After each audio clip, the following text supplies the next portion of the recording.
Early returns from the midterm elections were delayed in Bullitt County. WDRB's Stefan Johnson was there and explains the problem neither voters nor election officials expected to see. Stefan?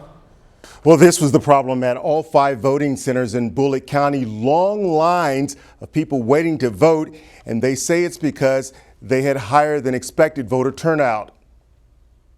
View is from the air or the ground. I left my house about 10:30 and drove here, got here about 10:45. The lines outside Bullitt County voting centers caused a lot of frustration. And then got in line on Highway 44 to get into the parking lot, then to find a parking spot to get out and stand in line. After waiting in line for about an hour outside Eastside Middle School, Michelle James says things didn't get much better inside the building. Come on down, get you checked in. There was a line that wrapped around the gym as well. Yes, I'm glad that I waited. I would say that I did see others that were discouraged. After seeing the line at Eastside, James Smith was prepared for a long day, but was pleasantly surprised. You said when you got here, you were thinking 2 hours probably at a minimum, and it was 36 minutes all the way through. On the other side of town, it would be several hours before anyone saw the end of the line at the Paroquet Springs Conference Center. I was here when they opened up at 6 o'clock,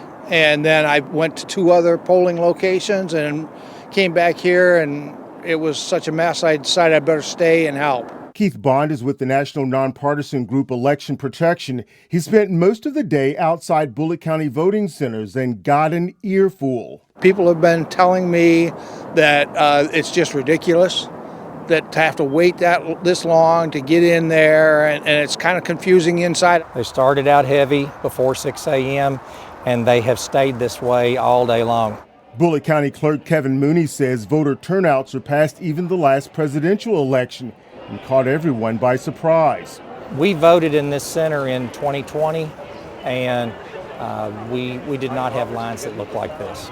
On Tuesday, Bullitt County had 5 voting locations, but election officials expect the next election to look very different. It's very, very obvious that we're going to have to increase the capacity of what we have. Meanwhile, when the polls closed, there were still a lot of people in line. I was still in line at about 6 o'clock. I was about halfway in the line at the cutoff area. Michael Bartlett was one of the last voters and says he got in and out in about 40 minutes. It wasn't bad, no. It was moving along pretty well.